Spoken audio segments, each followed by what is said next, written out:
नमस्ते दोस्तों, आज हम आपको सुनने जा रहे हैं रेत की मछली। प्रसिद्ध लेखिका कांता भारती द्वारा लिखित एक संवेदनशील और भावनात्मक हिंदी उपन्यास है। यह कहानी एक ऐसी महिला के जीवन को दर्शाती है जो प्रेम विवाह के बाद विश्वासघात, तलाक और अकेलेपन से जूझती है। यह कहानी माय मूवी माइनस के द्वारा प्रस्तुत की जा रही है। भाग 1। दरवाजा किसी ने ठकठकाया। ऑफिस जाने को तैयार हो रही थी, इसलिए किसी का आना खल गया। कपड़े भी तो ठीक से नहीं पहन पाई थी। ऑफिस जाने की व्यस्तता और असमय आगंतुक के कारण मन क्षुब्ध हो आया था। दरवाजे पर चपरासी था। उसने बताया कि मैम साहब याद कर रही हैं। मैम साहब यानी श्रीमती डेविड, युवा महिला संघ की सेक्रेटरी। मन में खींच भर रही थी कि ऑफिस जाने के वक्त ही बुलाने की जरूरत क्यों पड़ गई। जैसे तैसे कपड़े पहने और नीचे आई। मेज के पीछे से चश्मे में छिपी हुई आंखें उठाए बिना उन्होंने कहा, बैठिए। देखिए मैडम, मुझे ऑफिस जाना है। आप शाम को बात नहीं कर सकती? मैंने धीरज संभालते हुए कहा। बात यह है कि मुझे ज्यादा कुछ तो कहना नहीं है और शाम तक हो जाएगी देर। अपनी आवाज को और मीठा बनाते हुए उन्होंने कहा, माय डियर चाइल्ड, बुरा मत मानना। इस संघ के भवन में तो केवल कुंवारी या विधवा लड़कियां ही रह सकती हैं। इसके सिवा दूसरे के लिए हमारे यहाँ रहने की कोई व्यवस्था नहीं है। वैसे तुम चिंता मत करो। महीने 2 महीने जब तक कोई अन्य व्यवस्था नहीं हो जाती, तुम यहीं रहो। लेकिन मैडम, जब मैंने यहाँ प्रवेश लिया था, मैंने इस बात को छुपाया नहीं था। और फिर अब तो मुकदमा भी शुरू हो चुका है। पिछले 5 साल से तो मैं बिल्कुल अकेली रह रही हूँ। जब मैं इस भवन में आई, उस वक्त ऐसा कुछ बता देती। बात पूरी उन्होंने सुनी नहीं, बीच में बोल उठी, अब देखिए, उस वक्त तो हमसे गलती हुई। आपकी उस गलती के बारे में तो मैं कुछ नहीं कहना चाहती। लेकिन मैडम, आपके इस नियम में न्याय नहीं है, तर्क नहीं है। उन तमाम लड़कियों के बारे में आप क्या सोचती हैं जो कुंवारी तो नहीं ही है पर अपने को मिस लिखती हैं? आप जानती भी हैं उन्हें? उनके चेहरे पर तनाव झलक आया। कुर्सी पर सीधे बैठ गईं और थोड़ी देर तक मेरी आंखों में देखती रहीं। फिर बहुत सूखी हुई आवाज में बोली, dear child, you are not concerned. मुझे लगा जैसे यहाँ निजी व्यवहार के रास्ते में एक अंधी गली है। शायद मेरे चेहरे पर गहरा असंतोष उभर आया था। उस असंतोष को श्रीमती डेविड ने पहचान लिया, लेकिन उनके चेहरे का भाव बदला नहीं। अपने आप को नियंत्रित रखते हुए उन्होंने कूटनीति भरे स्वर में फिर वही बात दोहरा दी कि वे मजबूर हैं, और यह भी कि इस मामले में नियम बहुत साफ है। नियम बहुत साफ है। मेरा गुस्सा फूट पड़ा। यानी जो झूठ बोलकर नियम तोड़े वो सही है, और जो सच बोलकर वैसा ही करे वो अपराधी है। यह नियम नहीं, ढकोसला है। और भी जाने मैं क्या क्या उस वक्त गुस्से में कह गई। मेरे उन शब्दों की क्या प्रतिक्रिया हुई यह पढ़ने की स्थिति में मैं नहीं थी। उनका कमरा छोड़ते हुए मैंने कहा, मुझे नहीं चाहिए आपकी कृपा। 1-2 महीने नहीं, 1-2 दिन भी ठहरना मैं अपमान समझती हूँ। आपने नियमों का ज्ञान कराया, इसकी आभारी हूँ। ऑफिस जाने के लिए तैयार हुई थी, लेकिन अंतस्थल अस्तव्यस्त हो उठा था। मन इतना ज्यादा उद्विग्न हो गया था कि ऑफिस जाने की इच्छा नहीं हुई। तेजी से अपने कमरे में लौटी और जो चीज हाथ आई उसे उठा उठाकर बिस्तर पर पटकती चली गई। बिस्तर के ऊपर और आसपास फर्श पर चीजें बुरी तरह बिखर गईं।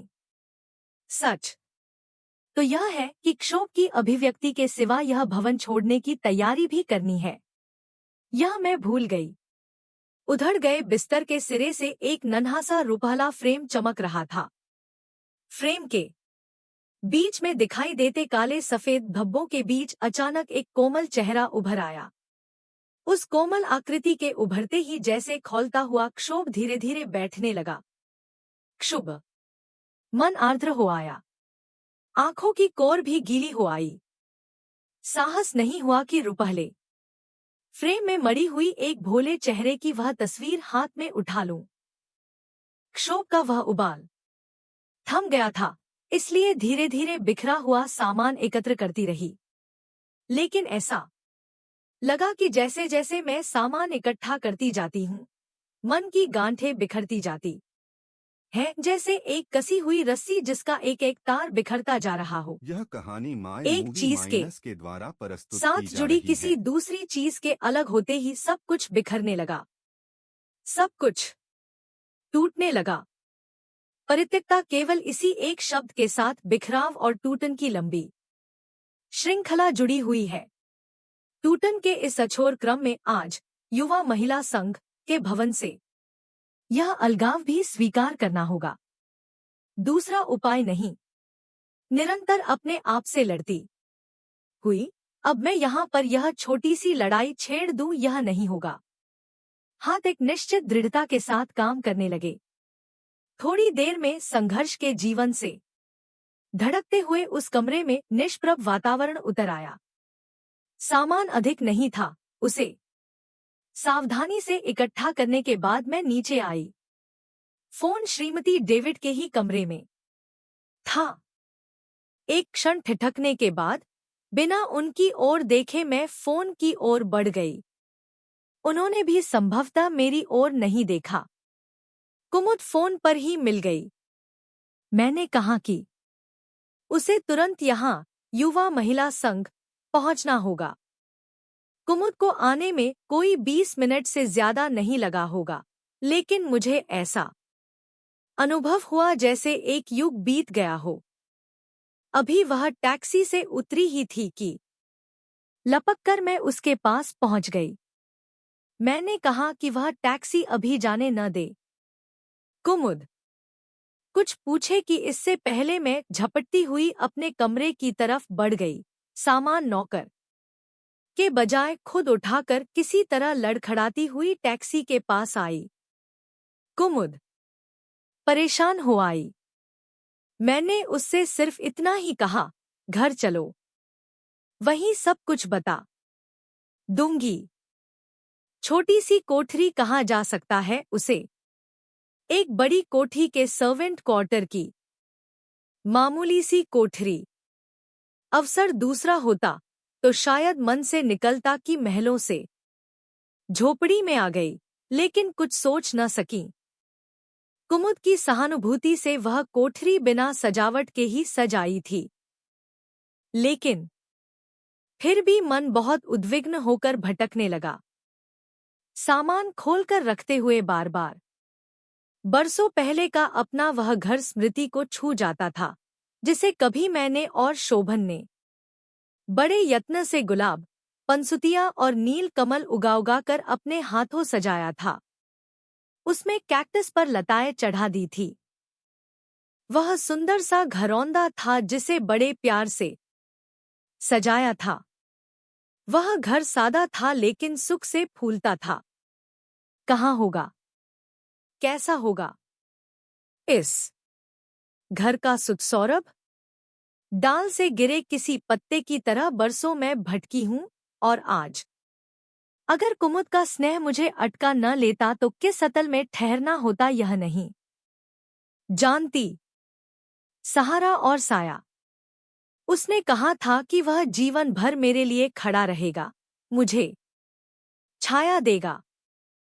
स्मृति के स्पर्श से मैं सिहर उठी, जैसे कोई किसी कटे हुए अंग के तंतु छूकर हरे कर गया हो।